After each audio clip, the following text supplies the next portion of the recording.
રાપર પોલીસે સગીર હિન્દુ દીકરીના ધર્માંતરણ અને નિકાહ કરાવવાના કેસમાં એક મૌલાનાની અજનેરથી ધરપકડ કરી.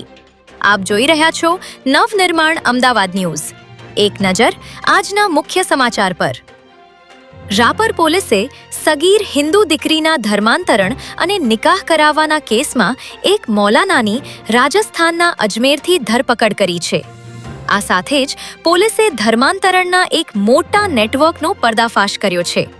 થોડા દિવસો પહેલા રાપર શહેરમાંથી એક સગીર હિન્દુ દીકરીનું નિકાહ કરવાના ઈરાદાથી અપહરણ કરવામાં આવ્યું હતું.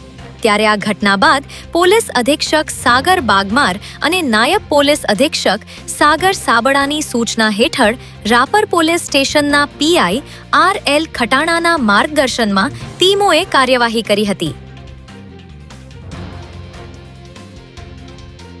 પોલીસના સત્તાવાર સૂત્રો પાસેથી મળતી વિગતો મુજબ રાપર પંથકની એક સગીરાને લલચાવી, ફોસલાવીને અથવા તો ડરાવી ધમકાવીને અપહરણ કરી રાજસ્થાનના અજમેર ખાતે લઈ જવામાં આવી હતી.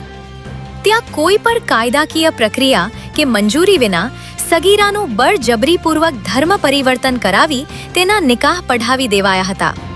આ મામલે રાપર પોલીસ મથકે ગુનો નોંધાયા બાદ પોલીસે તપાસનો ધમધમાટ શરૂ કરી આ ગુનાના મુખ્ય આરોપી જાહીન ચૌહાણની અગાઉ જ ધરપકડ કરી લીધી હતી.